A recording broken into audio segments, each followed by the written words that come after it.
What about now?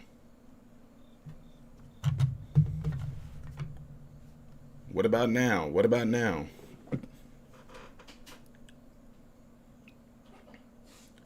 You guys can't see me at all or hear me.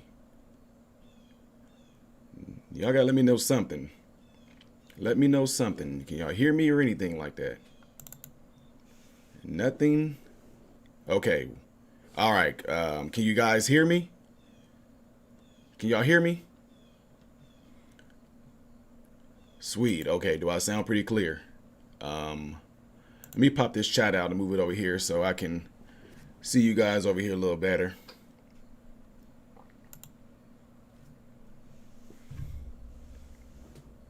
All right. Good morning to all of you that are in here. I know this is like really different for a lot of folks that I know this is different for a lot of people that I usually don't go live with, and this is usually not the time that I even go live. But of course the occasion changes that up a little bit. So anyway, with that being said, good morning to all of you. Like I said, hope y'all can hear me pretty well. And let's see here. Y'all know that I usually wait about a good 5 minutes because a lot of people don't get notifications, and we know why. We don't see the notifications popping up for some people, and usually we wait about a good 5 minutes. And I'm gonna try to wait for a lot of you guys to get in here as well too. I'm probably gonna take it to 10 minutes, just allow you guys to say your thoughts, whatever like that, whatever y'all, you know what y'all do on here.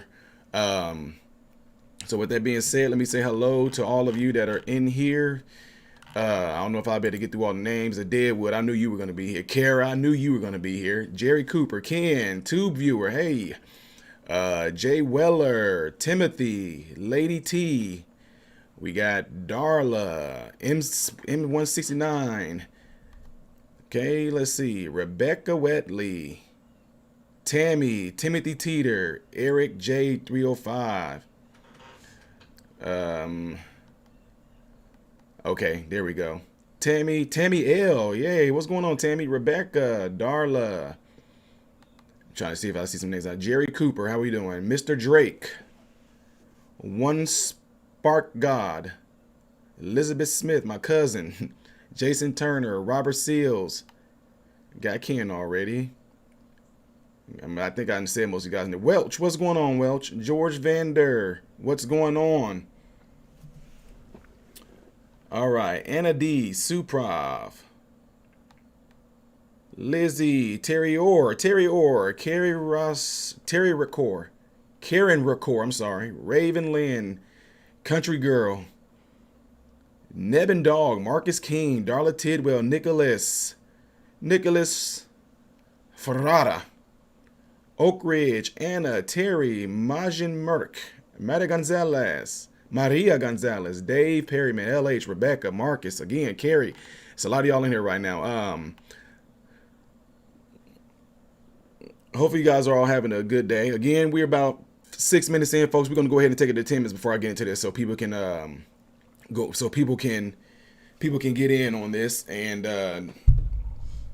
I'll go from there. I will go from there. But while y'all at it, since y'all in here, you know, y'all see this at the bottom. You can join Patreon just for $1. Jumping on board with Patreon to support the channel. That's if you want to, though. I'm just leaving that in there. I'm trying to actually change the dynamic of this channel. A lot of stuff, I think a lot of things are going to completely change after what I've experienced. So, again, I'm going to go ahead and I'm going to get into it at the 10-minute mark. What's going on, Mama of 6? How are you, sis? That's Ocean Drive. Hello.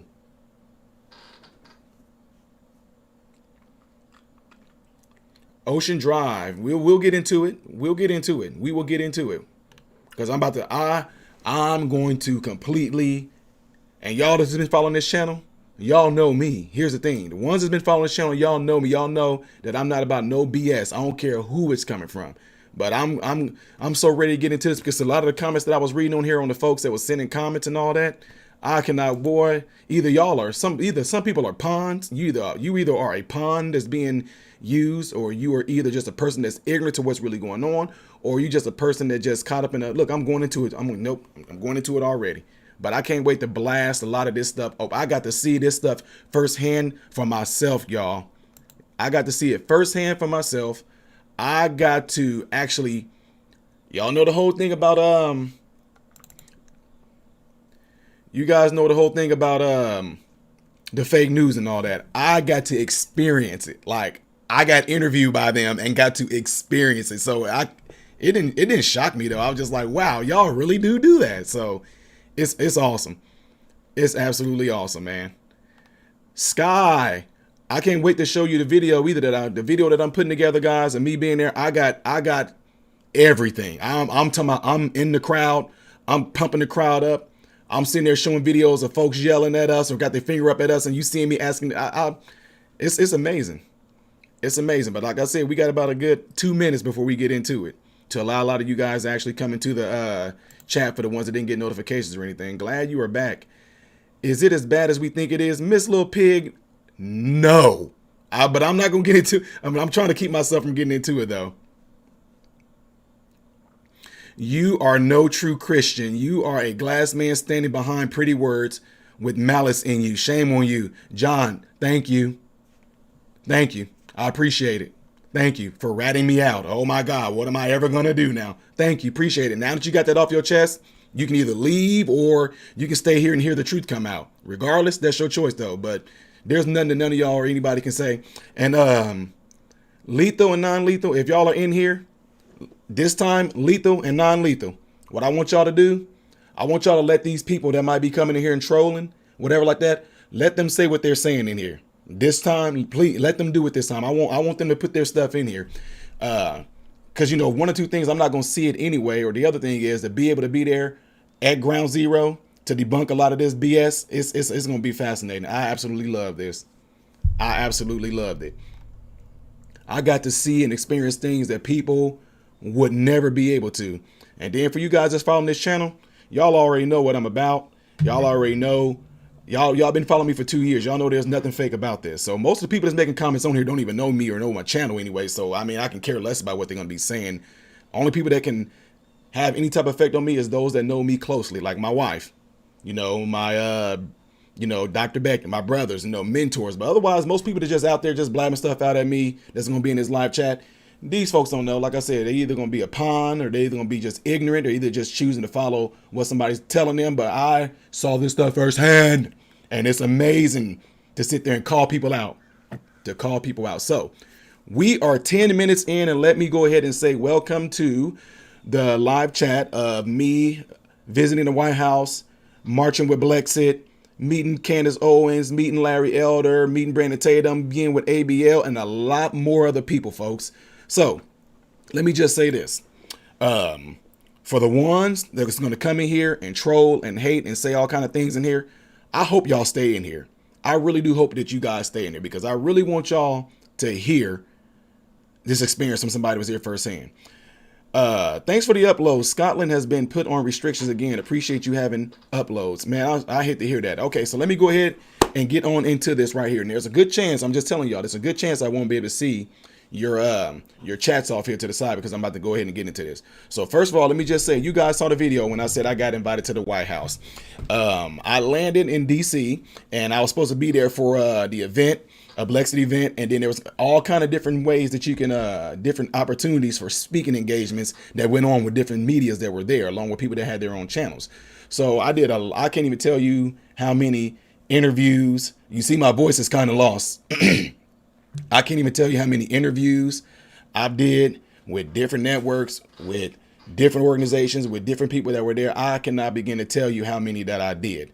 So anyway, with that being said, when I landed there, I got this email that came straight from the White House, and it pretty much said, you have been invited to come to the White House. And then I'm not going to go into detail because I wasn't supposed to. It had other things that it listed on there that I'm not talking about it though. So anyway, got that, and you guys saw the video the next morning where I told you I couldn't sleep, whatever like that, because I couldn't believe that I was getting ready to get invited to the White House. Now, what people don't understand is this.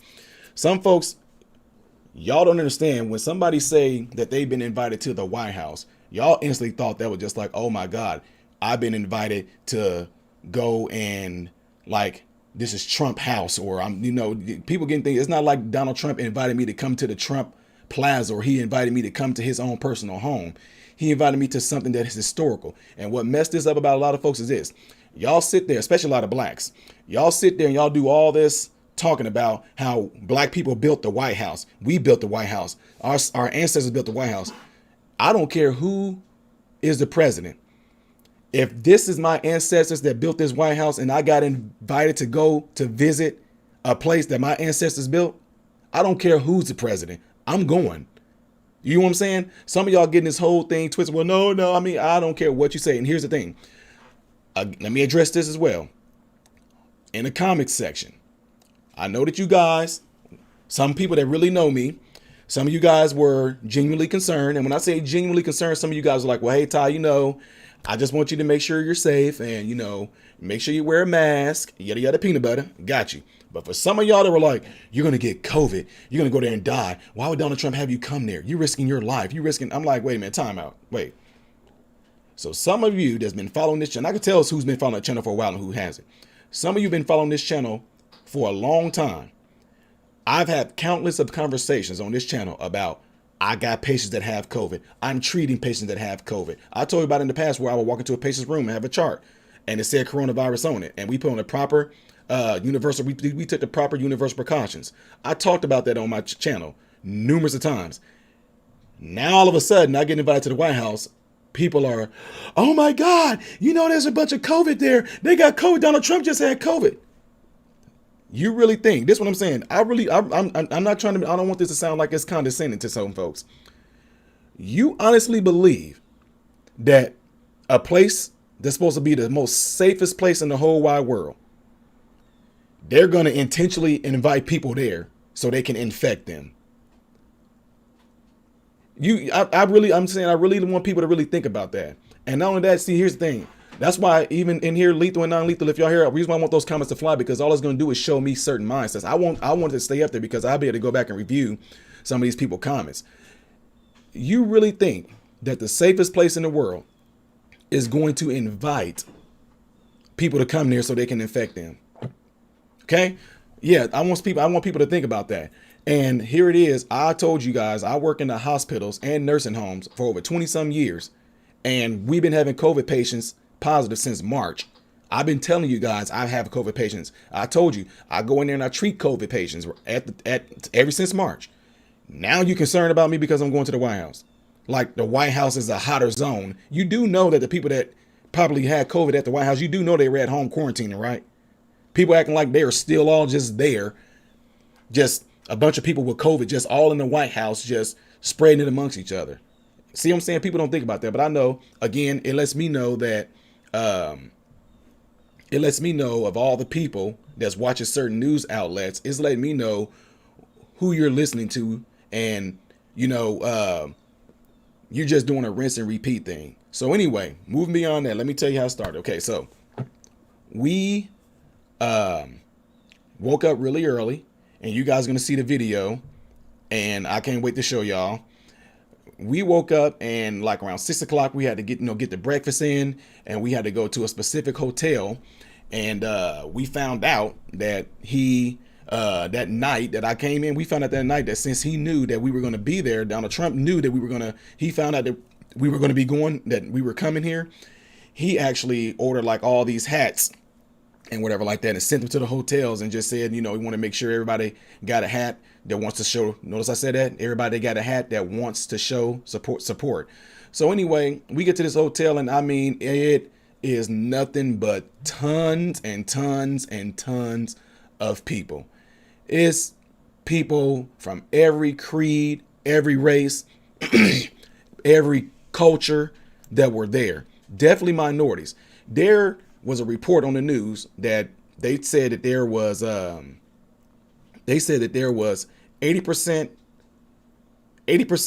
of the crowd was white people. I can't wait to show y'all the video so I can debunk that bull crap.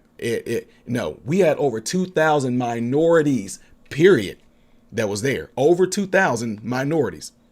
Now the other folks were white, but I'm talking Asian, Indians, Middle East people, Arabic people, It was all kinds of people. There, people from Japan. They came over, and I got their stories on camera. I can't wait to show y'all, let them tell y'all. I got it on camera, them telling their stories, like how they came over here and what they was able to achieve and da da da da. I can't wait to show you guys because it completely eradicates a lot of this nonsense that's being pushed at us. And I told you, for the haters that's in here, pay attention to the shirt that my moderators sent me. Lethal and non-lethal sent me this. Pay attention to that. It says, fun fact, I don't care. I really don't. For the ones that's going to hate, you can only say stuff at it. A lot of things that's going on, you can only say a lot of stuff that you're going to say out of complete, utter ignorance. Because unless you are there at ground zero, you're only going based off of what some outside source is telling you what you should think, what you should feel about what this event did. Y'all, I experienced so much love, so much unity, so much togetherness there that it was just one of the most unbelievable things that you could have been a part of. Now, I'm talking now. Look, you talking about somebody that's been around Congress meetings. When I say youth Congress meetings, I'm talking about in church. We call it a Congress meeting, youth Congress meeting, big church events, big events put on with church people coming there and coming together. This right here, the fact that you've seen and you experienced all kinds of different people, nothing but complete love, nothing but the same type of thoughts, nothing but wanting to come there no more than wanting to get the truth out about what's going on. Some people got invited to come there just because they were speculating, like, I don't think it's all, I really think that these people are full of it. Those people showed up there. I've seen people people don't even know each other. You would have thought that we were just having a big, huge family reunion. And yes, it's about to mess up a lot of you guys. There were people that were hugging. There were people that were shaking hands. There were people that didn't have their mask on. Whatever. You're going to see me without having my mask on. And but people, they took care of business. They made sure that there was hand sanitizer there. They actually encouraged you to make sure you social distance. But you really think they're going to be able to control a crowd of people? If you think that they're going to be able to control free people from doing what they want to do, I think you got another thing coming. For instance, I'll give you an example. Let's do it on the flip side. Did they stop the Black Lives Matter marching? Did they stop the Antifa folks? Did they stop the rioters and the looters? Did they go in there and stop them from social distancing? Did they stop them from not wearing a mask? Did they stop them from not shaking hands? No. But in this event, you got to think, folks, them people, the White House that invites you, they're not stupid to sit there and think that they're going to be able to keep a crowd of over 2,000 folks socially distanced. You know how, if they would have kept us all at 6 feet apart, the line sitting there would have been from probably the White House past the Washington Monument if they would have had us all socially distanced. They knew that it wasn't going to be able to go like that, but they encouraged you. The White House encouraged you. They said social distance as much as you can. They know you're going to take a picture, and then they said, please just guys try to remember the social distance. And they actually would walk around. The White House staff, they walked around and they actually came up to us and said things like, hey, make sure y'all keep your mask on. Hey, put the mask above your nose. They did things like that. But you really think that they was going to be able to keep 2,000 people from doing that? I mean, you got to think about it. And they had a lot of staff that were there. But you really think that they was going to be able to keep all these people from keeping their mask on, keeping these people from wanting to take a picture, keeping these people from wanting to put their hands around each other and take a good picture? You think they was going to keep folks from doing that? You think they were going to keep folks from me? I told them, look, this is me. My life, this is me, okay? If you wouldn't do what I did, I'm not going to hate you for it. But don't hate me because I'm choosing to do with my life what I want to do with my life. Well, you're putting others at risk. Bullcrap. Anyway, moving on from that. So with these people that were there that I took pictures with, there were fans there, subscribers that recognized who I was. I got pictures with a lot of them. I'm like, no, guys, I'm taking this mask off. I'm showing it that I'm taking the picture smiling with y'all. Otherwise, I don't want to just take a picture with some money. All you see is a mask over my face and my eyes squint. You just gonna see this. I'm like, no, I want to show that I'm happy. We are together. This is awesome. This is fun. So, anyway, I got to tone my voice down because, of course, it's pretty much lost. So I'm going to try to talk like this. So anyway, we went to, we went to the hotel, which it was so packed in there that the hotel said, hey guys, we got to do something because, they love the energy. We love what's going on. But there are people that were staying in the hotel that were completely confused. They didn't know what was going on. They didn't know anything. So we had to wait and go leave the hotel a while. And I'm talking y'all, it was deep. And y'all gonna see it in the video.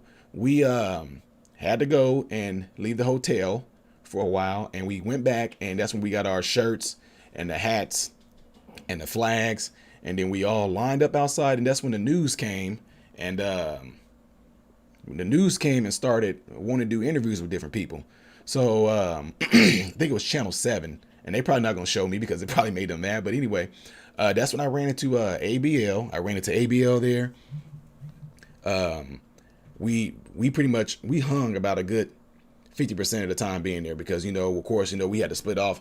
There were people that recognized him, want to take pictures. There were people that recognized me, they want to take pictures. And we still were kind of walking and talking with each other about things that were going on. But then people come like, hey, MRM, please, can I get a picture? Can I get a selfie? And, you taking pictures with these people, and they were doing the same thing with ABL. So we just pretty much like, okay, look, we know what's going on now. I'll catch you again. If you're going to be walking, I'll catch you again, and we can just, go from there. So, it was we did that. We all started coming together. We all started gathering, and next thing you know, it was really, really neat to see this. You start seeing like I don't know who they were. I want to say I know it was the police of Washington, but these people had to be somewhat upwards. Like, I don't know if they were FBI or CIA, but you seen like hundreds of black cars and all that stuff flying down. They just started shutting the streets off. Like, they started shutting things down. They just shut things down. They started directing traffic. I mean, it was crazy how they organized this. And then police officers out of nowhere came there. The police officers came, they stood guard, and they blocked off this entire huge walking area that we had to, that we were planning on marching around. They completely blocked everything off. It was completely safe. And you guys are going to see the reason why my voice is like this. When I show y'all the video, you're going to see I was amping the crowd up. Like, I was amping the crowd up big time. And so, anyway, we all got together, and then we started the march.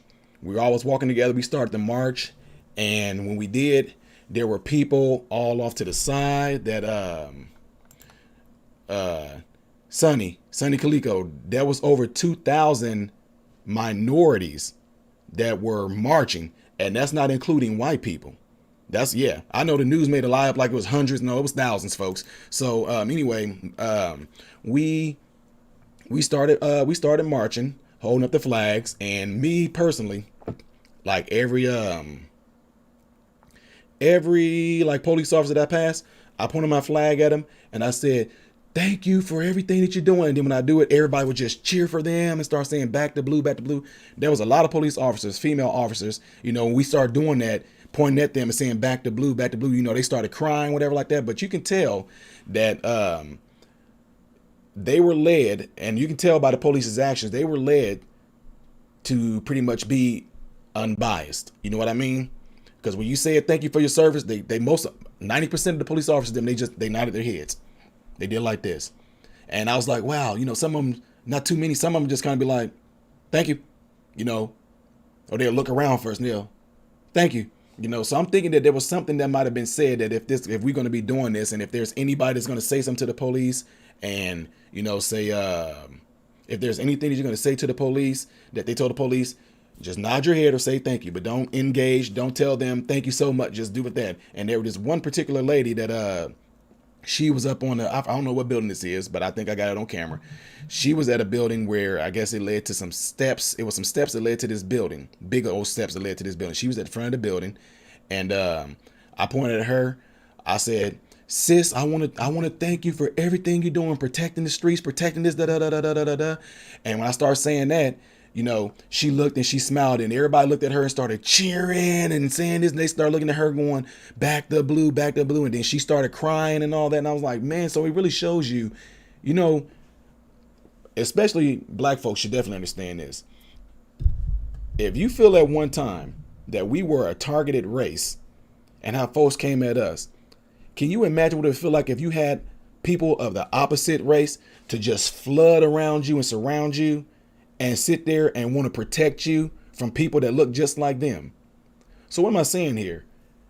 These police officers then were there every single day, putting their lives at risk, whatever like that. We don't know their individual home stories of what they're going through, because for us to sit there and do this to these police officers, and I'm sitting there, I'm telling you, I was amping them up. Every police officer that I passed, I looked at him and said, sir, I want to let you know I appreciate what you do. You know, you saved some of my family's lives. You saved one of my cousins' lives. Somebody like you saved one of my cousins' lives when she was getting the stank beat out of her by her boyfriend. Saying they were getting emotional because we were really there backing them up. So, folks, if you want to come in and bring this whole negative in here, well, you up there defending it? No, don't be stupid. This is absolutely ridiculous. These same folks that a lot of these people from higher upper class are encouraging you to defund, they're protected by the very same people that they're telling us to defund. Yes, they are. So anyway, it was cool too, because they had them big old giant horses there. Like, if anything was going to go down, they had them horses there. We ran into just some random people. Like, one man had on a big old pig hat, like a pig mask, and he was giving us a finger.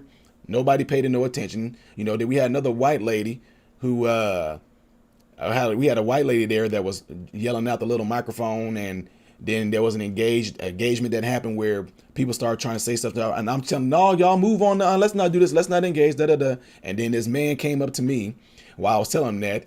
She started yelling, she was talking about Black Lives Matter. Then somebody's like, please, there's like, yeah, please, I need you to let me know how my life matters, because obviously I'm too ignorant and stupid and dumb to know that my life actually matters. But I need a white lady to tell me that me as a black person, my life matters. Yeah, I needed that. So, anyway, then this black man, I don't know if he was her boyfriend or what, he came out and started screaming and yelling, whatever like that. And one of the guys that was definitely with me, and I'm not saying this to call him out, me and this dude was talking Jesus and Christ all day long. I forget his name. I got it written down, but I'm featured on his channel too. And apparently he's definitely known amongst the Latino people. He's known big time amongst the Blexit group that was there. That's the Latinos exiting. That's what Blexit mean. And you talk about some guys, even though there were more black people there were a ton of Latinos, a ton of Asian people. I'd say Asian and Latino was about even about how many of them there were there. And then there were white people, but then of course there were Indians. There were Indians there. There were people that were Muslim. Yeah. They're not going to tell y'all. They're not going to show you that. And they were dressed up like they should have been and all that, carrying signs, and people. No, it was absolutely a bunch of love there. So anyway, this man, he started yelling at me, to my, you should be, he's black. He said, you should be ashamed of yourself. He called me a porch nigga. He called me an Uncle Tom. He called me all that. And then, I was just like, thank you. And he was like, well, and I was like, sir, thank you. I said, no, I hear you. Yeah, I know. I'm an Uncle Tom. I'm a porch nigga. Yeah. Okay. Thank you. Appreciate it though. Appreciate that. Thanks for the encouragement. He was becoming more irate, started yelling a lot, spitting stuff flying out of his mouth, whatever. So anyway, when he did that, I was still trying to tell the guys that were around me, like, dog, dude, y'all just look, that's all we do. Look, we're not the ones with the problem. He's the one with the problem. So one of my friends wanted to sit there and try to preach to this man. I'm like, oh my God, that just went bad. Because the man looked at the Latino man and said, you in this country illegally, you snuck in here. And then my friend, he got out of character. And not only that, he lost it. He started, and I had to grab him like, dude, no, no. Because then a black dude started calling a Latino dude a nigga. And so, you know what I'm saying? So it's like, that's the real world. Then a Latino dude, he's calling me the N-word. I said, no, see, what happened? And this is what I said, because a lot of people that was part of the group started coming over there to where this man and this woman was with the microphone thing. I said, do not lower yourselves to their standards, because they are going to beat you at it. They're getting you out of character. We got to keep the positivity going. We got to keep this vibe going. Let's keep moving. Then one of the organizers that saw me doing it, he came over there and was like, I'll stand ground right here. So he came and stood there, and he just kept on telling people, put a far Blexit, we're not engaging. Keep moving. Let her yell. Let him yell. Keep moving. See, that's the idea, folks. And that's what I keep on telling folks. Don't get off focus. Our focus there was to go there to show positivity, to show unity, to show love, to show that we are together, to show that we are strong, to show most of all that we are absolutely 100% united. All different races, all different creeds, all different colors, all different religious backgrounds were there. Okay. And so, in doing so, it keeps you off focus if you start looking at them, because guys, look, I learned this from the religious background. And I'm not saying this to shut nobody down or, how people do certain things. You are not going to save and convince nobody by being on the streets and yelling. You are not going to do that. You are not going to sit there and convince and change nobody by being on the streets and trying to yell at them and try to prove your point or whatever like that. It's not going to happen that way. All the most moments that we've had or that I've ever experienced was when I was with a person individual, the same way Christ did. Christ influenced the most people that Christ influenced heavily the most. He was with them by himself. He wasn't trying to, you know what I'm saying? In matter of fact, I find it really interesting that Jesus also, whenever he would go and do things like this, it said the crowd followed him. The people that was of the like mind or the people that was interested or wanted to study. And then you still had the Sadducees and the Pharisees, them off to the side, still trying to do what these very people are doing. So it's so amazing to experience something that I know that Jesus experienced. You come in there, bringing the kingdom, bringing the light, bringing the truth.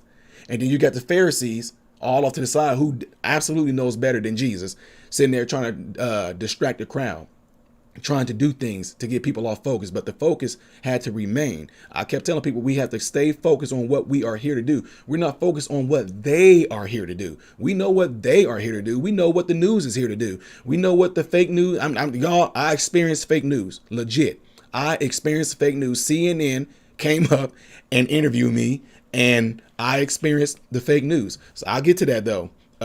So anyway, got us back on focus. Everybody started going, let them stay off to the side and yell, whatever like that. And there were people over there that were trying to hustle. You know, they were trying to sell hats. You know what I mean? These came from the White House, by the way. We got these straight from the White House. But they were trying to sell hats. And we like, dude, you trying to sell hats when we getting them free. We like Trump, we got them free. So we were walking down the streets, y'all. We were peacefully protesting, the real protesting. And what we were protesting was not trying to demonize the police officers, that police officers are good people. Police officers here to serve and protect. No matter what the media shows you, I know I've lived the life. I grew up in Chicago, I grew up in Decatur, St. Louis. I experienced a lot of crime coming up, and y'all know this.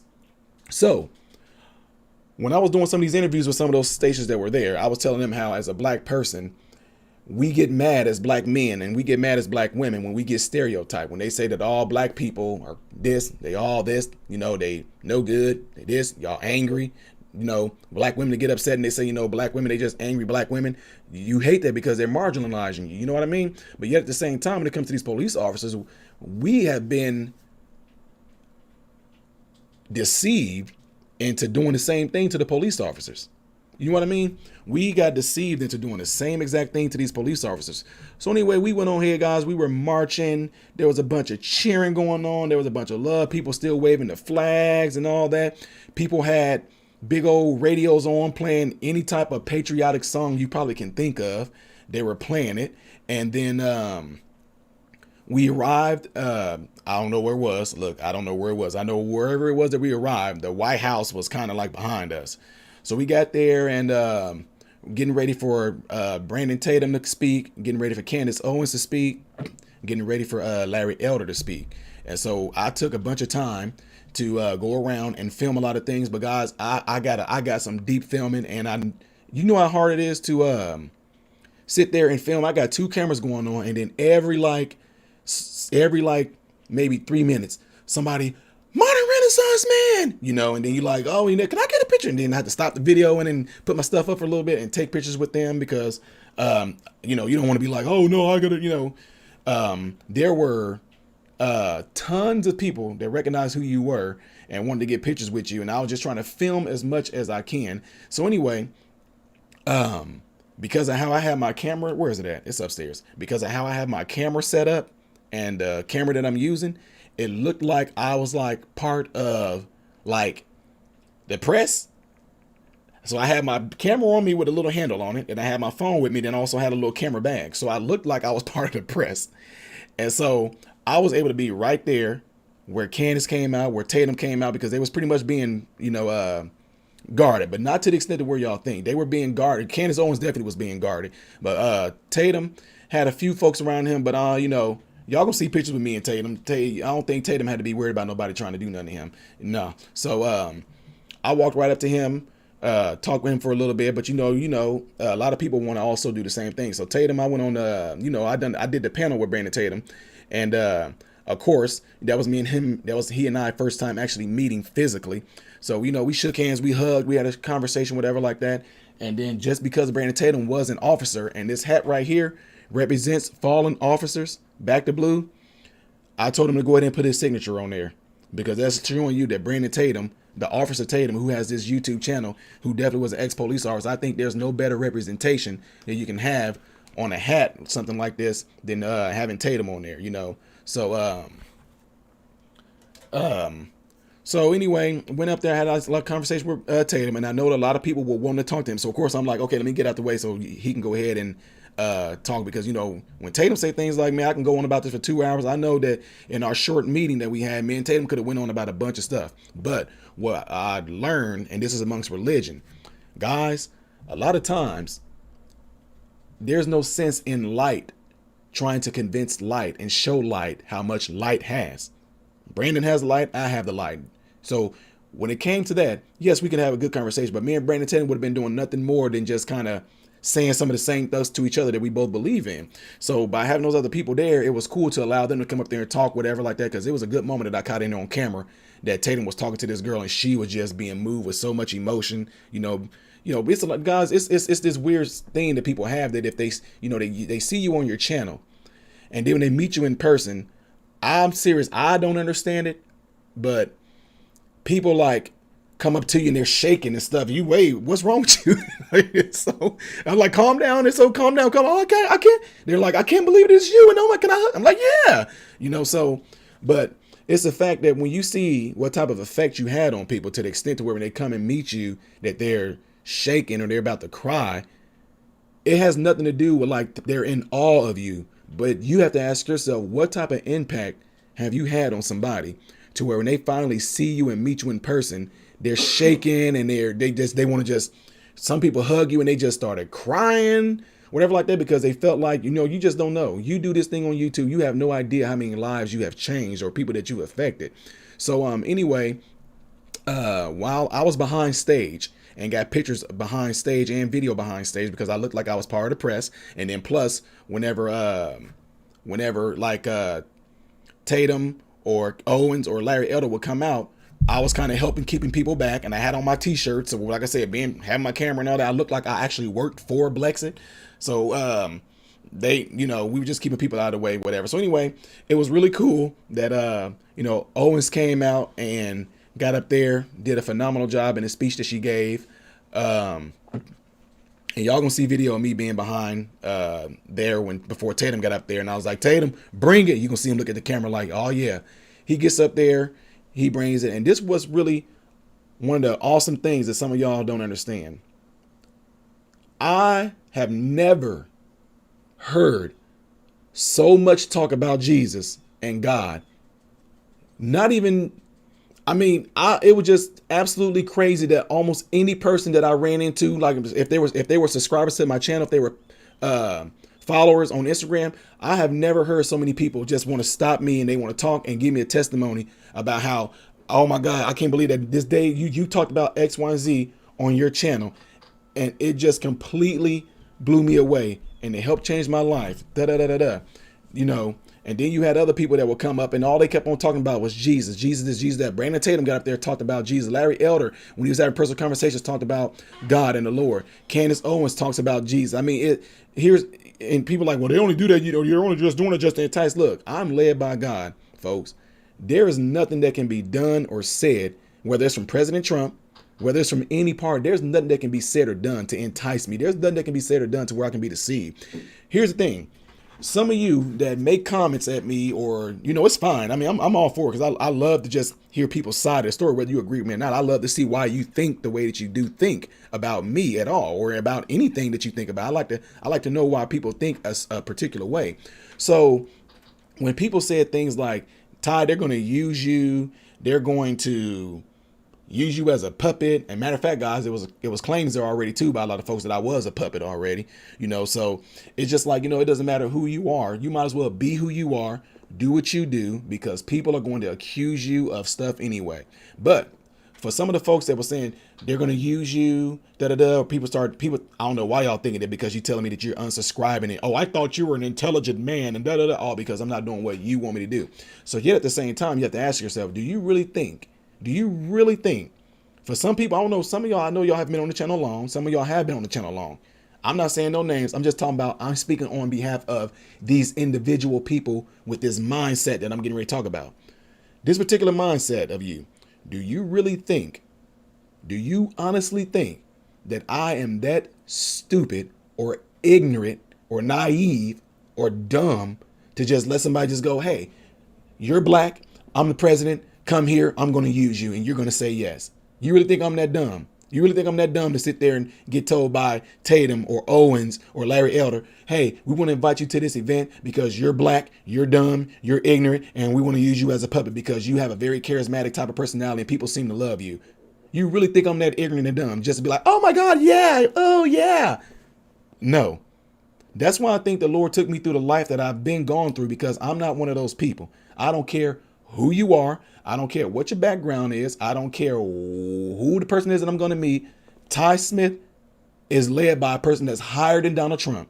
I'm led by a person that's higher than Brandon Tatum, higher than Candace Owens, higher than Larry Elder. And we all of us agree on what I'm saying respectfully. All of us do. Me, Owens, we all agree that Jesus, God, leads our life. And it doesn't matter who we meet. I'm not like when I met Candace and Brandon Tatum and even ABL, them, it was the same exact things if I met one of you guys. It wasn't, oh my God, Candace Owens, oh my God, Larry Elder. I was like, Owens, what is going on, my little sis? How are you doing? I was like, it was just like that. I mean, when we met and talked, it was just like we known each other. That's it. When me and Brandon met and talked, it was like, Tatum, what's going on? He wasn't like, what's going on, Emma? He looked at me and we saw each other. He's like, what's up, man? He's like, oh, what's going on, bro? See what I'm saying?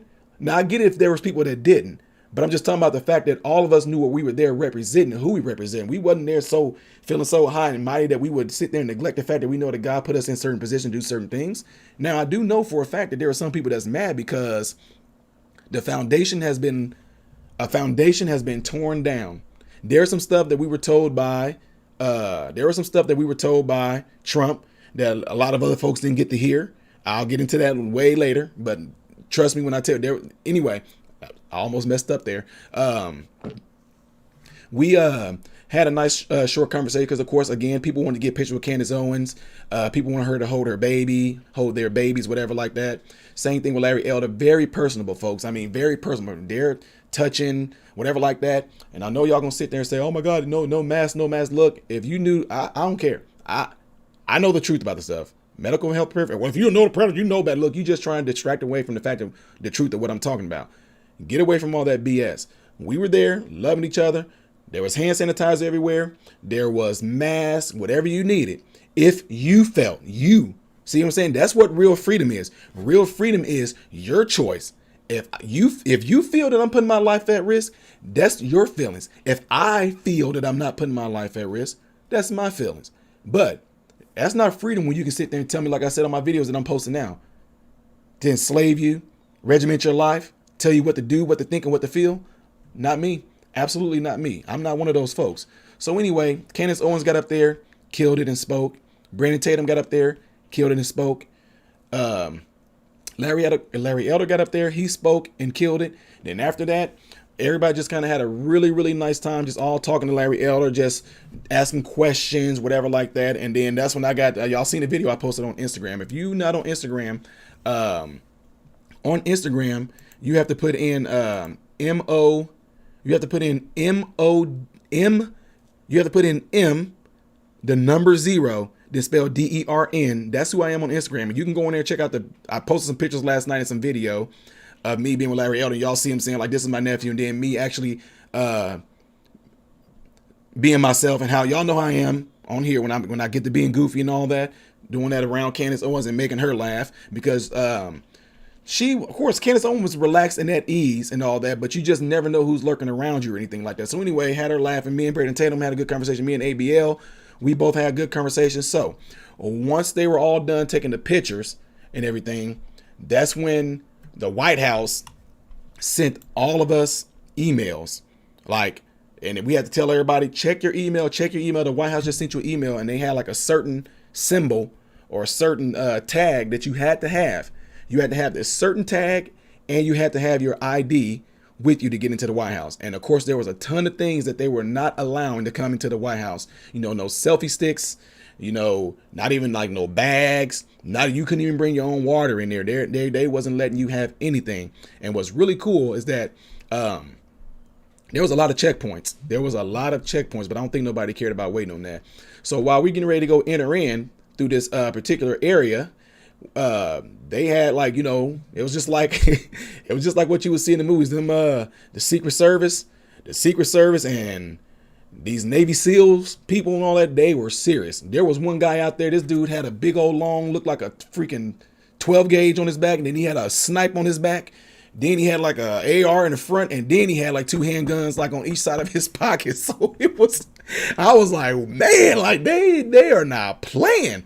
So anyway, you know, we had to go up there. I didn't see the Hodge twins there. I didn't see them there, but we had to go there. DC Drano was there. There's a lot of people. It's all in my video though. Anyway, I'm still trying to talk about my experience with Wise. I'm trying not to get, you know, distracted from it. So, go up there, and I asked, you know, my personality. I'm like, Secret Service. I said, y'all serious? And the guy just kind of smiled. I was like, okay, we not over, but we ain't by the queen, right? I mean, y'all can talk, right? And he was like, he smiled. He's like, yeah, we can talk. I was like I broke your character then. And he was like, yeah, you kind of did. I was like, can we take pictures with y'all, or that's not allowed? He said, we can't pose for pictures. I said, oh, you can't pose for a picture, but you can't take a picture. So pretty much what you're saying is that if I come and stand by you and tell somebody to take a picture of me, you're going to keep doing like this. He said, right. I said, okay, so what I said, when I take this picture with you, I said, look left, look straight, look right, look straight, look left, so you can look like you're doing it. But when the minute you look straight, I'm flashing that picture. And he just kind of like put his head down. I'm like breaking this serious. I'm up here breaking this serious Secret Service man's character. He was a big dude too. He had to be like 6. He probably was like 6'6", 200 some plus pounds. He was a big dude. Had his suit on and all that, and it was a lot of them that looked like that. But the fact that, you know, me being myself, I had like a lot of the crowd laughing because I was doing that with them. But look what type of ease it put him in. Somebody, Ty, you could have distracted that man and something could have. Oh, stop it, because there was like a million more Secret Service them dudes there. There was a Secret Service dude there watching that Secret Service dude. You know what I mean? Then there was 2 other people that had all that gear on with all those guns standing next to those people. You know, every move that I made, even when I walked towards them, they were all looking at my hands. I mean, they were not playing. So anyway, that was a cool thing there. I stood in front of them. I took a picture with Secret Service, whatever like that. We get to this another gate, and, you know, they had to check your stuff like you go to the airport. They put it through a little scanner. You had to walk through a scanner and all that. And we came in, and then it almost turned into Disney World. And I can't wait to show y'all the video. It almost seemed like you entered in at Disney World, because when we okay, let me go ahead and do a little quick thing to put my ticker back up here. I'm getting ready to talk about entering the White House. Okay, now at 50 minutes. Okay, I need to write that down. Give me a second here, folks. 50-minute chapter. Okay, so once we started entering into the White House, another region of the White House, going to, you know, where the helicopter lands, where the president comes in at, we started entering in right there. When we entered in, there was just like this. I know this is not what it is, folks, but you would have thought like it was like, you know how in the movie, how they make heaven look like when you enter into heaven through the gates, you got angels lined up all along the way. That's what it kind of was like. You had all these people lined up, leading you into the White House, and they were all, welcome to the White House, welcome to the White House, welcome to the White House, welcome to the White House, welcome to the White House, welcome to the White House, welcome to the White House, welcome to the, you know, they just all were saying, and they all had their little flags, and they were all standing along this little path as we walked in there. They were all, welcome to the White House, welcome to the White House, welcome to the White House, welcome to the White House, welcome to the White House. I mean, it was just like, I'm like, and I even said, I said, this is like Disney World. And then I actually, like me being myself, I told y'all, I'm going to be me. I went up to one of them. I was like, can I have that flag? And she was like, sure. Welcome to the White House. And then she grabbed another one from somewhere. I don't know. Maybe The people that were saying welcome to the White House, maybe they weren't real. Maybe they were bots, all that stuff flying around. They weren't real because she did make a flag she did make a flag reappear out of nowhere once I did take that from. Anyway, so we get up there and we go into the back, towards the back of the White House where the president usually comes in on a helicopter and walks out. They had, I don't know what you call them. I don't know if it was like the presidential band. I don't know if that's what you want to call it. A presidential band. I got this all on camera too. They had a band that was out there with all their, I don't know what you call it, whatever those outfits are. They were serious outfits that them dudes had on, whatever. So, but they were out there playing live music, whatever like that, just, putting the crowd at ease. And then the White House staff were asking people if they had water. Now, for anybody that wants to try to throw some shade in on this, when I said to you guys, I know that I'm going to a safer place going in the White House than I do going into the nursing home or the hospitals. They had numerous of tents there, Red Cross tents. They had people there that can check the temperature, people there that can give you a mask, people there that can give you a glove, people there that can give you a shield. They had all that stuff there readily available. They encouraged you, again, folks, I'm just reiterating this. No, I wasn't told to do this. I am a free man. I'm a free thinker. I say what I want to. If it was a lie, if something wasn't right, I will call it out. I don't care who the person is. They were encouraging us to, at the best that we can do, to, keep space, keep the mask above your nose, put the shield on. And they kept on reminding people, even if they don't even care. They came around with bottles of hand sanitizers. Do you need another one? Do you want some more? Make sure you use it. Do you need another one? Do you need some more? Make sure you use it. Hey, make sure y'all don't say, sir, can you pull your mask up above your nose? That's what they were doing. But again, over 2,000 some odd people. And I know for a fact the White House did not have that many staff to match us, but they were going around doing their best. And they were going around doing their best to keep people at a distance. But again, what I really like about this is that they were recommending you do that. They were recommending. Now, you had to wear the mask. But as far as the social distance thing goes, guys, let me tell y'all something. If you want to sit on here and jump on things about, look at the White House, you guys couldn't have possibly social distance. Have you been to a grocery store? Have you been in Sam's Club or Costco's on a Saturday? Tell me how much social distance you're doing besides when you go up to the cash register. See what I'm saying? That's what I'm saying. I'm not going to be fake about this stuff. Don't be hypocritical about this stuff. If any of you guys in this chat that want to talk about how bad the White House is and why we got there and how come, there's no way we could have social distance. I ask you again, when you go to the grocery store, when you go to Sam's and grocery stores are packed, when the tissue epidemic and all that stuff was going on and you walked in these stores, you passing people left and right. And that's exactly what we were doing there. It was no different than being in a crowded grocery store. I mean, it was, but it wasn't. Because, it put it like this. It was enough spacing between human beings there. There were people laying down on the grass. There were people that had, they were sitting on the grass. The White House started bringing people chairs. People were sitting down in chairs. But put it like this, it was enough spacing between us that I was able to navigate with my camera going through people. It wasn't like I was like, oh my God. It wasn't like we were shoulder to shoulder and constantly touching people and constantly, and because you know what, folks, I don't know if y'all know this. Maybe it's just me. Most human beings don't like nobody being in their bubble anyway. Most human beings don't like nobody being this close to them anyway. So it was natural. You know what I'm trying to say? We didn't have to sit there and force ourselves to be distanced from each other because naturally no human beings want to be that close to another human anyway like that. You know what I'm trying to say? So what it reminded me of is, y'all know I did a video 2 years ago when I was on the 4th of July when Keith Sweat and Johnny Gill came.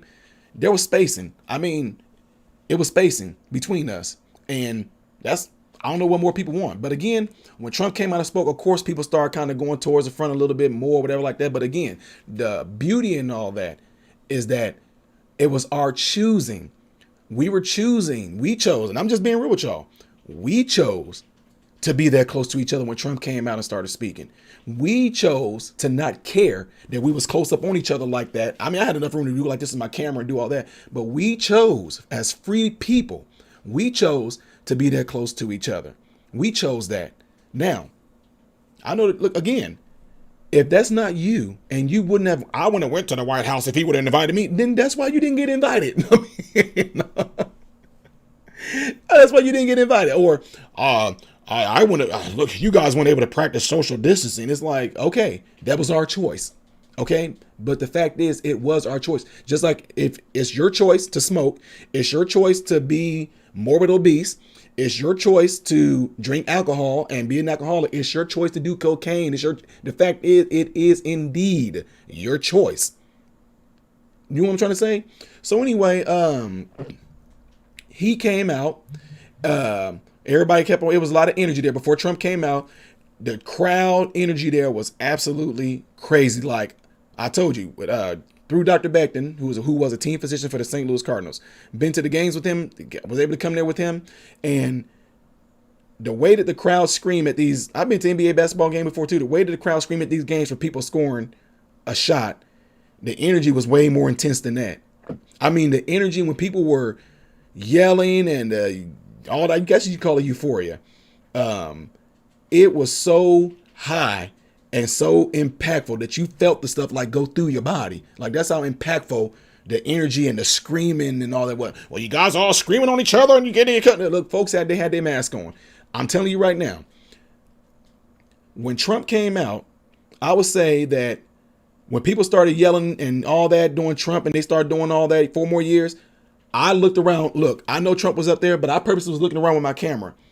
And people that were doing the whole thing, they had their mask over their face. As a matter of fact, I seen when we all started gathering, when Trump came out, and we all started gathering towards the front when he was coming out, people purposely started putting their mask over their face and doing it. So people were respecting each other. Well, you still wasn't socially distancing. You know, you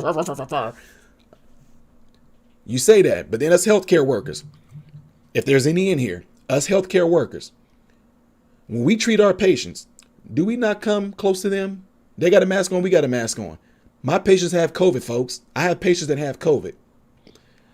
I'm close to them like this. I am this close to them when I'm asking them questions.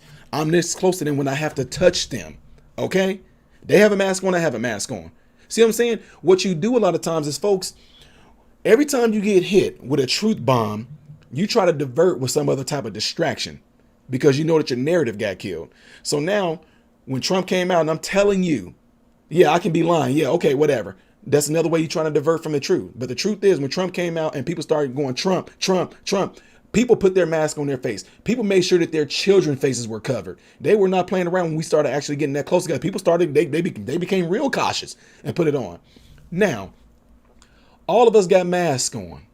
What do you think is the probability that us being that close together, all of us got masks on right there, and we're all facing, again, we're not in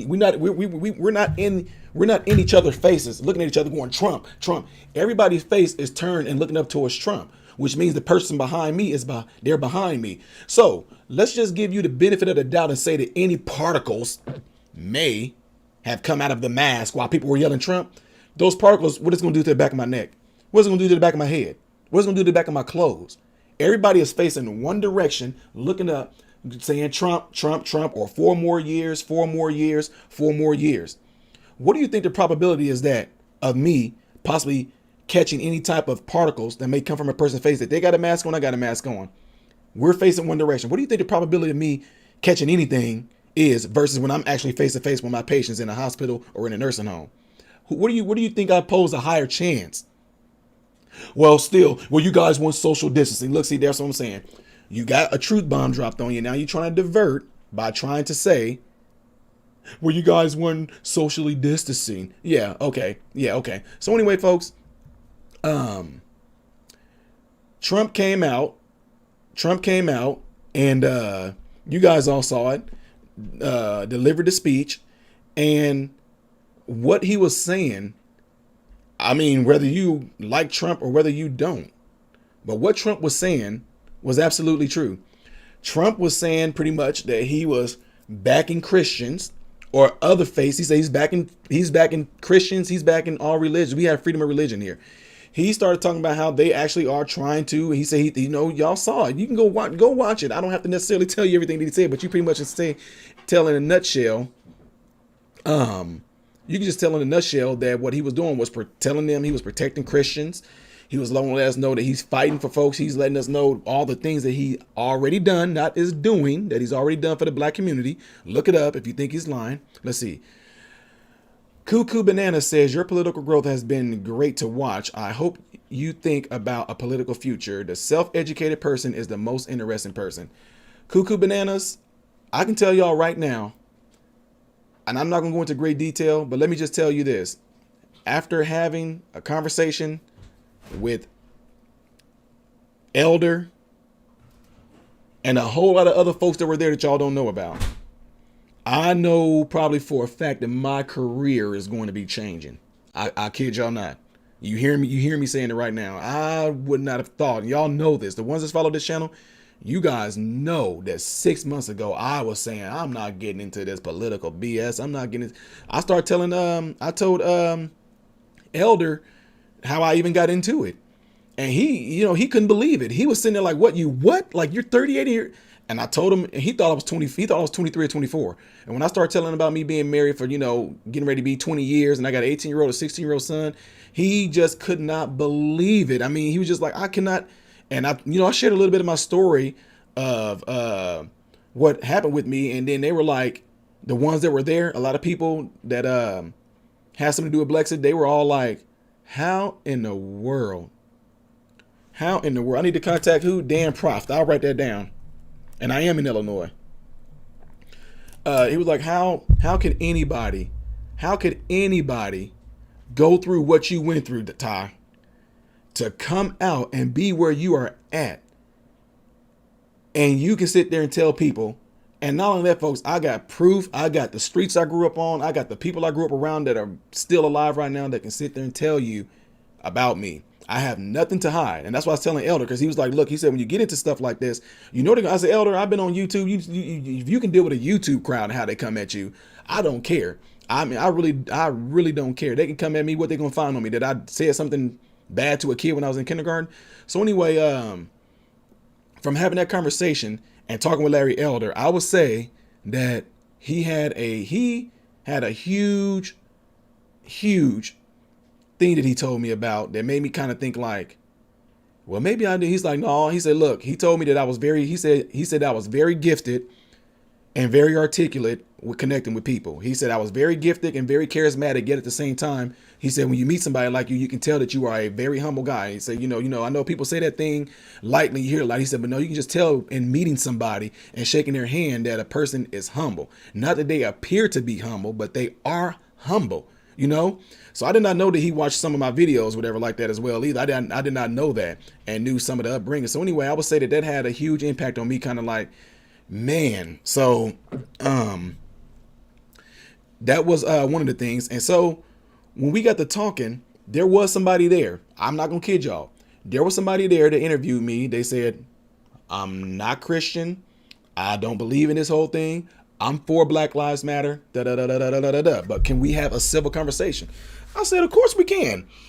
So I take it back. That person said, I am a Christian. They said, I am a Christian and I do follow Black Lives Matter. But can we have a civil conversation? I said, we sure can. That person said to me,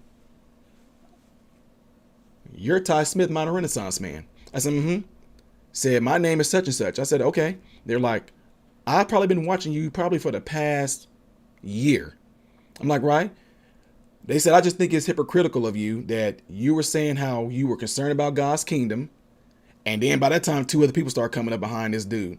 Said you were concerned about God's kingdom. You said that out of your mouth. You said you were only concerned about God's kingdom. You said that you're not concerned with politics because you said that has nothing to do with God's kingdom. You said you were about people ticks. She said, I find it to be hypocritical. And then the people that were there were like, yeah. So, what's going on with that? Because they were ministers too. They said, so what's going on with that? One man told me, how can you do such a thing when Jesus never got involved in politics? They were like, we were with you when you said you were about people ticks and you're not involved in politics. You're concerned about God's kingdom. So are you not concerned about God's kingdom? And how is it now that you into politics? I said, y'all said y'all support Black Lives Matter, right? They said, yes. I said, and right then and there, guys, whether you believe me or not, the Holy Spirit, God's Spirit spoke right to me at that time, at that moment. Because for a minute there, I'm like, yeah, they do got a good point about me saying I'm concerned about God's kingdom, and they do. And then out of nowhere, God dropped it on me right there on that spot, what to say to them. I said, Wow. Thank you, Lord. That's what I did right in front of them. I said, I just got told by the Holy Spirit that Jesus was not concerned with politics, just like y'all said. And just like I had said, I'm concerned with people. I said, Jesus was concerned with people too. I said, notice how Jesus didn't get himself involved in politics. Politics involved themselves on Jesus. Woo! Woo! What do you mean by that? What are you saying? I said, yeah. I said, I'm doing just like my Jesus. I did just like Jesus did. I was going around. I'm doing my channel. I'm doing things. I'm encouraging people. People are finding hope. They're getting encouraged. They're doing better mentally, physically, emotionally, spiritually. They're doing better. I was not concerned with politics. I said, it wasn't until politics started coming into the kingdom business. Well, what do you mean? I said, the minute the group you supported started going around and going into churches, the minute the group that you supported started showing their representation of the hate of the Savior that I served, that saved my life, you guys are the ones that actually got me involved in politics. You guys jumped on board. But no, let me switch it around. You guys are the reason why I started getting involved in this. I didn't involve myself in it. Y'all involved me in it. I was concerned about God's kingdom, God's people, which I'm never going to stop being that. I will never stop, because that's going to be first and foremost always. But it wasn't until politics came and started involving me in their stuff. And what do you mean by that? Jesus went around doing nothing more but going to regular people, helping them mentally, spiritually, emotionally, physically. That's what Jesus was doing. And it wasn't until they wanted to kill Jesus for what he was claiming that he was and what he is. Pilate, which is politicians, pulled him out and said things to Jesus like, I have the power for you to let you die or live, and Jesus was like, no power is given to you than what was actually, pretty much allowed to you from heaven. So my point is that I was so glad he dropped that on me, because I was kind of like, well, y'all got a good point. And I'm so glad that the Holy Spirit dropped that on me, that Jesus did the same exact thing. But it wasn't until people threw him over into the politics, because he wasn't concerned with it. And so anyway, with that being said, that's one of the reasons why I was sitting there, and one of the things that Larry Elder said as well, to be able to have an impact on folks at a great level, because it is a way that, I was just really like, I don't care who it is or what I'm going to be doing. I will never, ever, ever, ever be ashamed for who I serve, who saved my life. Because though I love all people, nations, creed, color, you were not there when Christ came to me for the first time, period. You were not there to experience what I experienced. That's why I don't care who thinks I'm crazy. I don't care if you don't believe in God. You have every right to. It's easy. I understand it. I didn't either until I had that experience, period.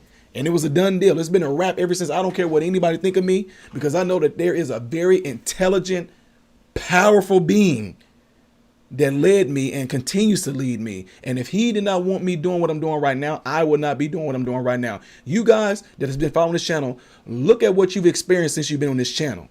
Look how you experienced somebody that said 6 months ago that I'm not getting involved in politics. And then 3 months ago, I told y'all I'm starting to read up on my history. And then bam, all of a sudden, I'm being asked to speak on radio shows. I'm being asked to speak at a Trump rally. Yes, I'm going to be speaking at a Trump rally October the 22nd at the Corn Crib Dome in Normal, Illinois. I've been invited to come and speak there. And then getting invited to an event, and in the midst of getting invited to an event, to get invited to the White House. So y'all got to actually be on this road with me to see how things, look how quick that happened. Just boom, just like that. That's almost like a miracle within itself, because sometimes these things that's going on right now, there's people that it took years to develop some things to get where they are. And this happened in a matter of months, it happened. So you got to experience that for yourself. So anyway, Robin McAdam, I'm gonna read the super chat. Thank you so much for the super chat. It says Jesus loves you. So thank you for that. Now I'm gonna tell y'all something. I was able to talk with a person that a lot of people hate. All of y'all know the person. And this person actually wanted one of my t-shirts that said, "Do not place your limits on me based off of what you are incapable of achieving." This person wanted my shirt. So y'all all know him. And so having a conversation with them, I told this person, they said, do you want to say, what would you like to say to this person? I said to this person, I said, I know a lot of people hate you. I know a lot of people they just completely hate you. I've experienced it. I said, but what I think has happened here, I said, whether you go on or whether you don't go on,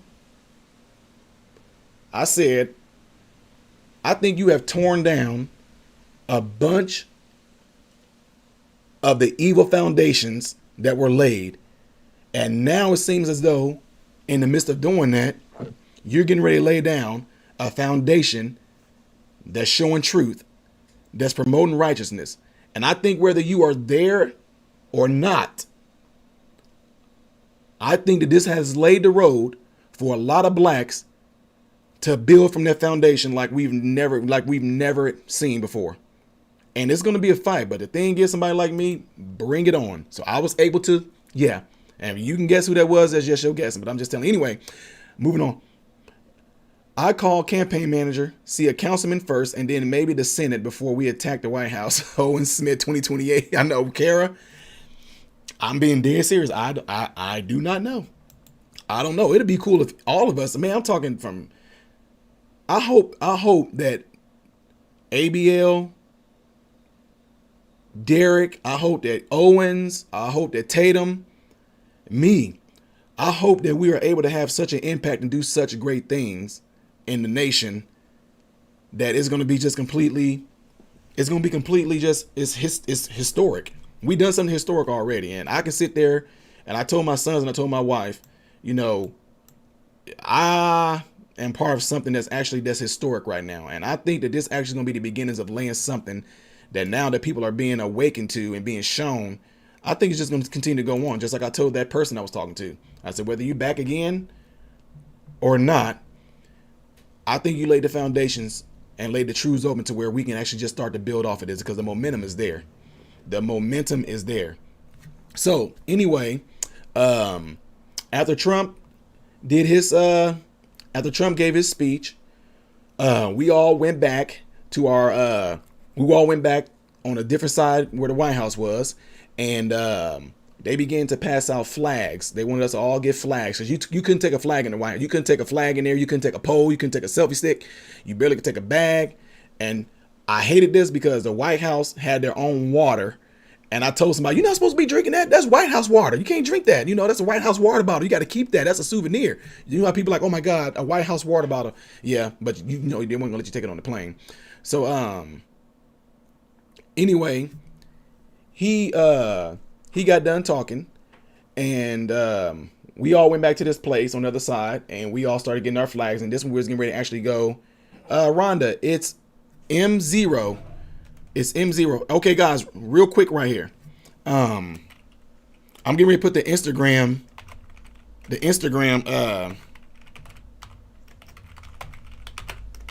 Here's the Instagram. For those, the Instagram, that's the Instagram thing right there. That's a 0.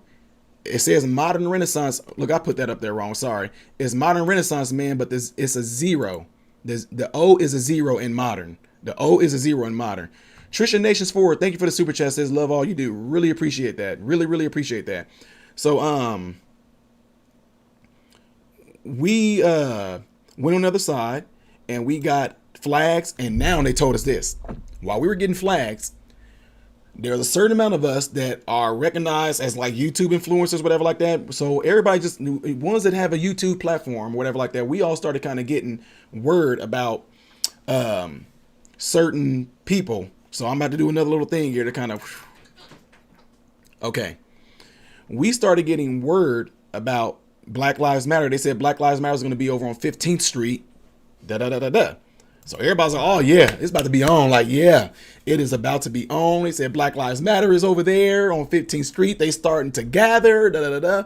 We are getting ready to walk, and we getting ready to show them that we are united. We are together. We about to engage with them.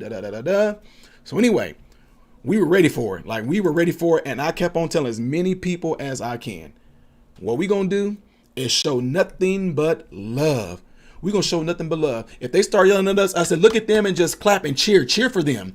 I said, it's going to confuse, it confuses the enemy. When the enemy is spewing hate at you and you cheering them on to keep on spewing hate at you, it confuses them. I don't care who it is. Nobody likes that. Laura Brady, thank you so much for the super chat. Thank you. Laura, Harvey, is that you? Thank you for that, sis. Thank you. Thank you for the super chat.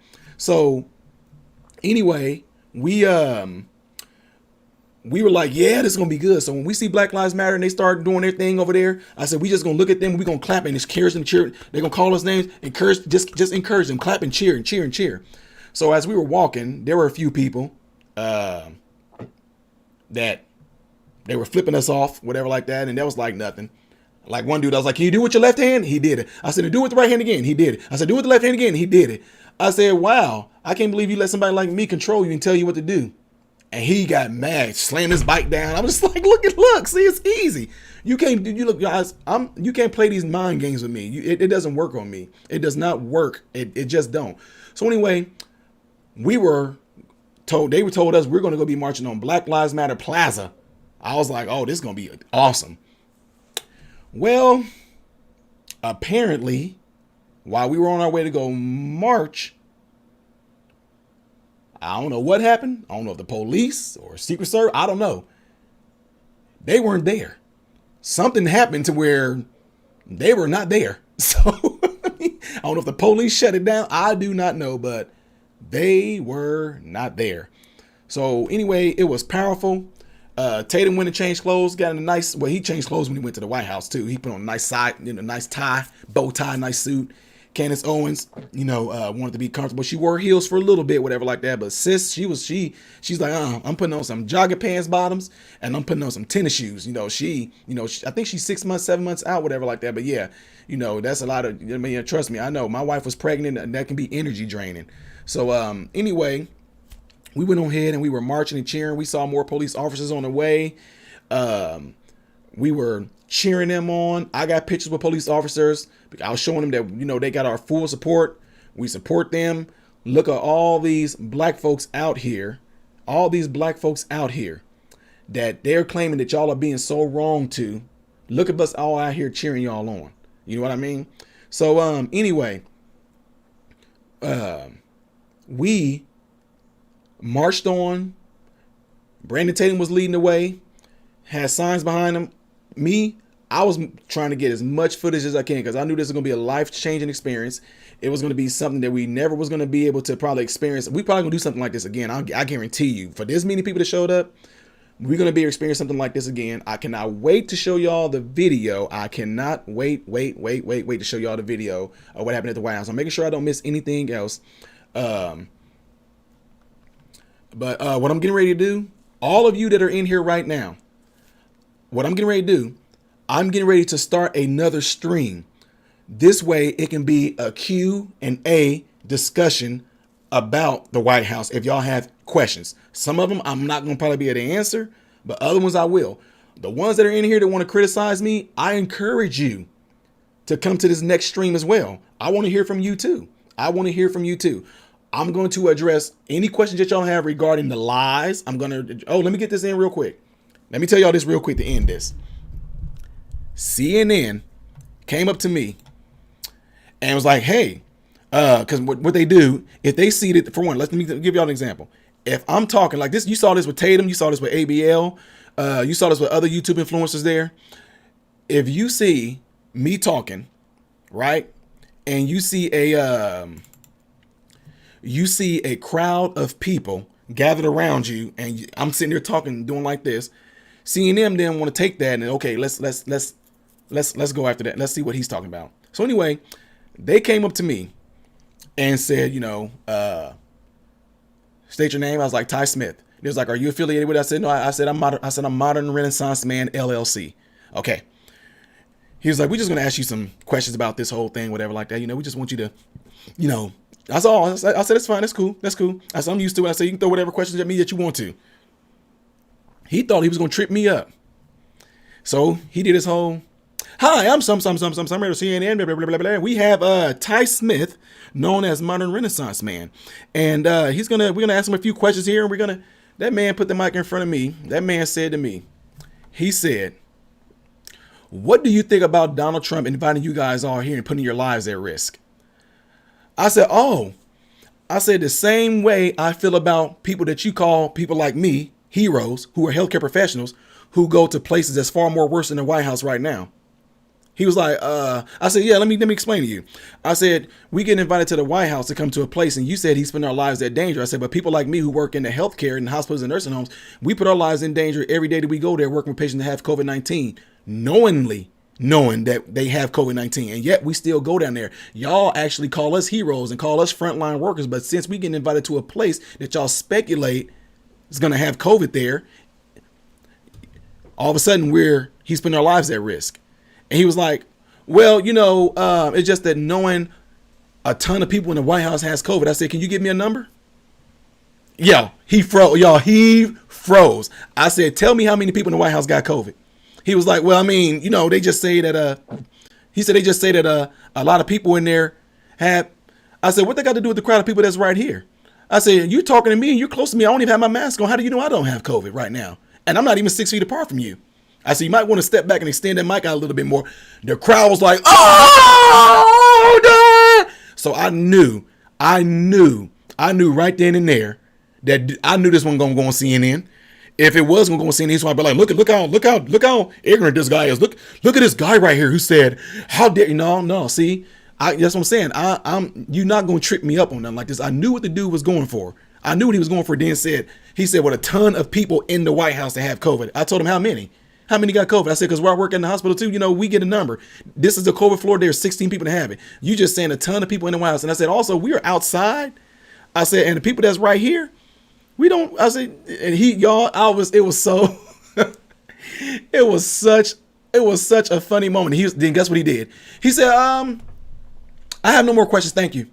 I said, I know I ticked that man off. I know he was mad. It's not going to make CNN.